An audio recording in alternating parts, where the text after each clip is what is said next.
What happens when you appoint an untreated alcoholic and Fox News host to be Secretary of Defense?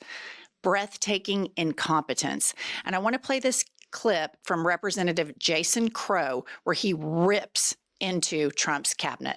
I spent my life in service to this country. I deployed 3 times to combat in service to this nation.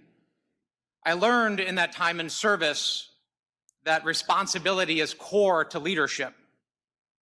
You accept responsibility when things go wrong. You admit mistakes. You set the standard from the very top.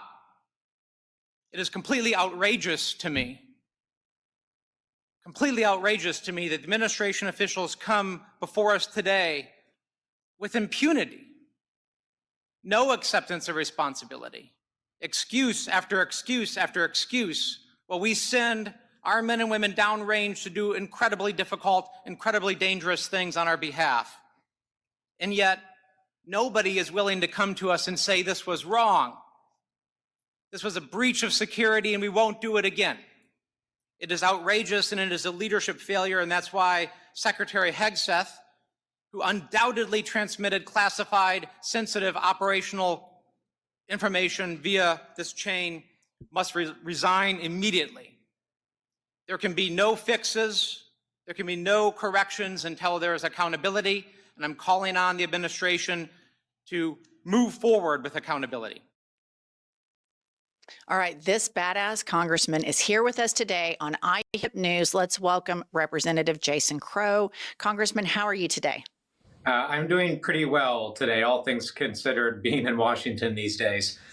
But it's good to be with all of you. Yeah, we're so happy to have you because it's so nice to hear somebody speak factually and call a spade a spade. And that seems to be a scarcity these days. But this was such a massive national security failure, a faceplant. And it seems like, I look at the news cycle yesterday and Trump's got Kid Rock in an Evel Knievel costume in the Oval Office. And then this terrible failure of national security gets bumped down the news cycle. And now we're talking about Kid Rock. How do we keep this at the forefront? Well, by doing what we're doing right here, talking about it and not letting it become normal, right? I mean, you have Donald Trump and all those around him who are treating government and national security like a reality TV show, right? So long as you can get on TV and play the part and look the part and look smooth, it's okay for him, right? As long as you can do the sound bites on TV. Problem is we have 2 million men and women in uniform who are around the world, many of whom right here, as we're sitting here having this conversation, are actually doing dangerous missions, putting their life on the line, and their decisions or indecisions are putting them at risk, at great risk. And it's not okay. I spent my life in service to this nation, and the number one responsibility that I have as a member of Congress is to make sure that we are protecting our country, we are defending the Constitution, we are giving our men and women in uniform their best, and this administration is not giving them their best. Okay, now I want to play a clip for you from the White House press secretary. And I think it's just important to call it what it is. She's a compulsive liar, a pathological liar, and these people avoid facts at all costs. And here she is talking about the scandal that is Signalgate. As you said last week, Caroline, you said there would be an investigation or a review into how Jeffrey Goldberg's number got on that group chat. What's the status of that review? And what is the status of National Security Advisor Mike Waltz? As the president has made it very clear, Mike Waltz continues to be an important part of his national security team. And this case has been closed here at the White House as far as we are concerned. There have been steps made to ensure that something like that can obviously never happen again. And we're moving forward. And the president and Mike Waltz and his entire national security team have been working together very well. If you look at how much safer the United States of America is because of the leadership of this team. What's your take on that? I mean, do they think we're dumb? I'm not sure they care. I think that the underlying, I'm not sure they even think about whether people are dumb or smart and they believe it. I don't think that's the point. I just don't think they care. They believe in their mind that they have power. And in Trump world, when you have power and when you're at the top, you can do anything you want, right? There's impunity. and there are many problems with that, but let's approach this from a military perspective, right? Military leadership is all about leadership by example. From day one in boot camp, that's actually the mantra that's pounded into you, right? Is that you set the example, you set the standard, and then only then the people around you will follow and will emulate that, right? That is the core of military leadership. But in Trump world, it's the opposite. It's that if you're at the top and if you have privilege, then the rules don't apply to you.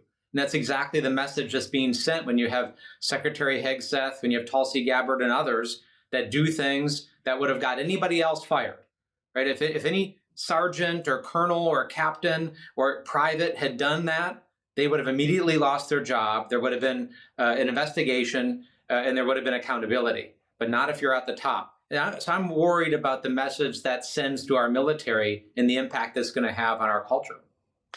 What about your colleagues that are big national security Republicans that for years have just been like the Republicans support the troops and we stand for strong national security like Ronald Reagan, and they go on and on, such blowhards. Behind the scenes, are you getting anything in the gym or in the lunchroom like where these guys are like, oh, Jesus Christ, this is bad? Yeah, I get that all the time, actually. They tell me, they don't like Trump. They want to get beyond the era of Trump. And frankly, I don't give a damn anymore, right? I don't care what they tell me behind closed doors. I don't care how much, indignation they show about the position we're in, because that does nobody any good, right? What we need is their public leadership. And I've been telling them this for years.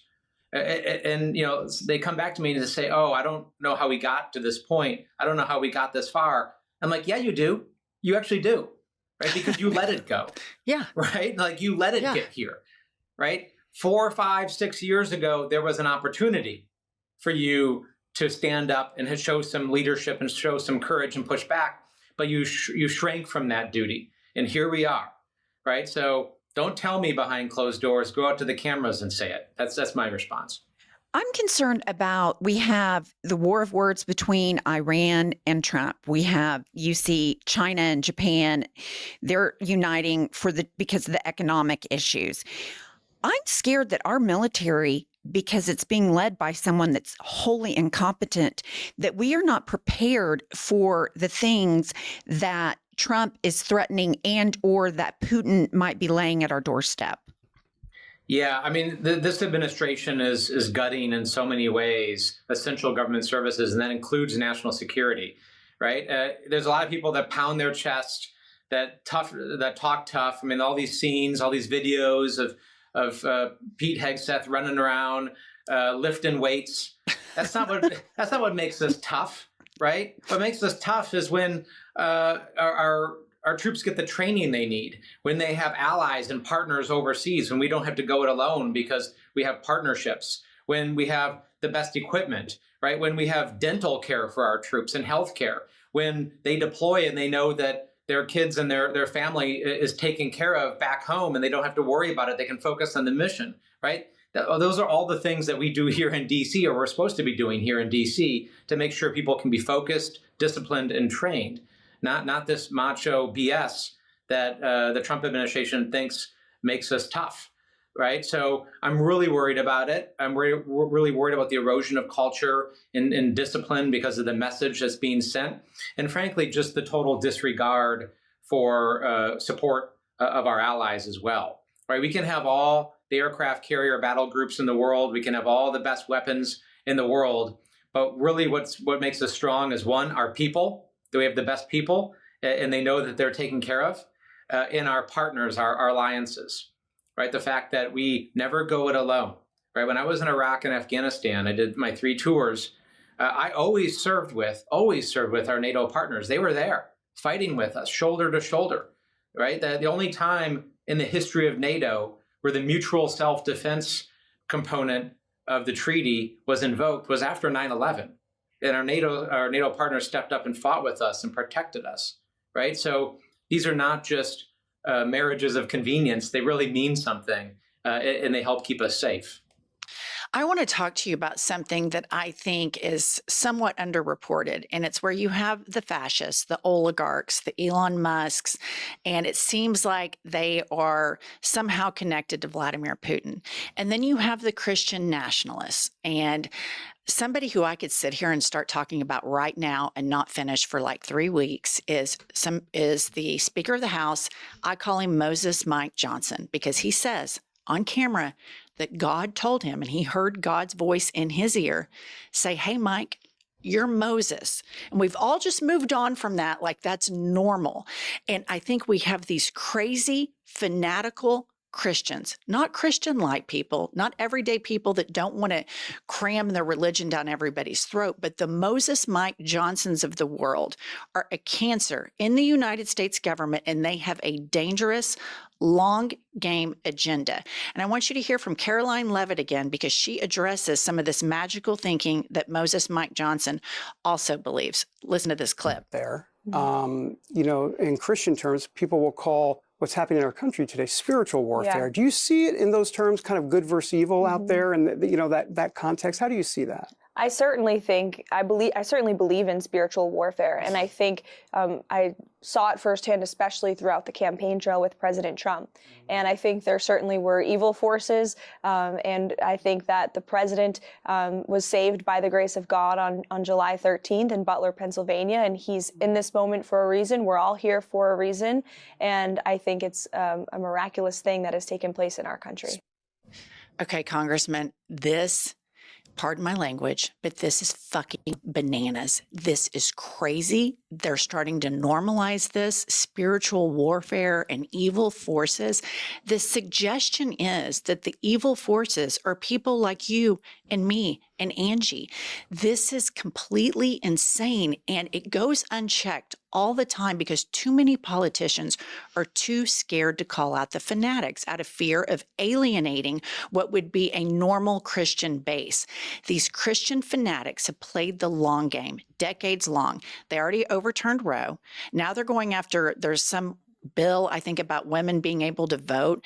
They will not stop. This is like the Christian Taliban in the United States. And I'm fearful that we're not attacking it enough because too many people are scared to call it what it is: magical thinking bananas. Well, I was raised Christian, and I respect spirituality of all types and forms. And spirituality and people's views of religion can and should play a part in how they approach leadership, how they approach legislation. Where it becomes an issue is when it replaces data, when it replaces rational, logical thinking, and when it really becomes an issue is when it leads somebody to believe that other people are evil and will then attack their own way of being, right? And because that's not my Christian faith. That's not what my Christian faith and background teaches me. What my Christian faith and background teaches me is servant leadership, is protecting the vulnerable, is loving each other and being there for each other, right? That is my faith tradition and where I'm from. And certainly some folks have twisted and contorted that for their own purposes, for a variety of different motivations. And yeah, it bothers me when it inserts itself into a politics in a nefarious way. That means that it's impacting people's lives and it's actually preventing them from exercising their own faith tradition because it becomes a binary choice. Either you're with us or not, and there's no other alternative. Yeah, I think it's just really scary when we are supposed to be secular, separation of church and state. And you hear the Speaker of the House and you hear now the White House press secretary talking about spiritual warfare and evil forces. And I think if this is what you want to talk about at Sunday school, swing for the fences. But to represent a country, I'm not religious, I'm an atheist, and that's my right. And I don't want to hear this stuff from politicians. And I feel like there's always this deference given to even the fanatics under the Christian umbrella. And I think they're very dangerous. I think they're ambitious, and they played this very long game. And where we sit right here in Oklahoma City, women that are raped have to drive to your state of Colorado to be able to receive medical care because of these crazy fanatics. And I just feel like there is a fear of politicians to address it. And it worries me all the time because in our state, it's unleashed. We have the 10 Commandments now on the public classrooms, superintendents buying all these Trump Bibles. And I just feel like we're slipping into Handmaid's Tale. Well, I'm glad you raised Colorado, because Colorado, the Colorado, Oklahoma distinction is a good one, in that, there's this libertarian strand in Colorado where, it's live and let live, right? As long as you're not harming somebody else or intruding on their privacy or their rights, we have room for a lot of different belief sets, spirituality, backgrounds. That's kind of the Colorado way. And I guess you contrast that with what you're dealing with there locally and how people don't have certain rights and how they're having to now come to Colorado to exercise that and get health care is certainly a stark contrast. There's no doubt about it. Yeah, and you can look no further to the rankings of Oklahoma, which has had a Republican supermajority for decades. We're ranked like, we're a bottom 10, bottom 5 state. And when you look at, we actually have data in all of the Bible Belt, and you can see what Republican supermajorities do and how much they marginalize and help enhance the wealth disparity. And then you look at a state like Colorado, and you're ranked a lot higher, and your policies are far more effective.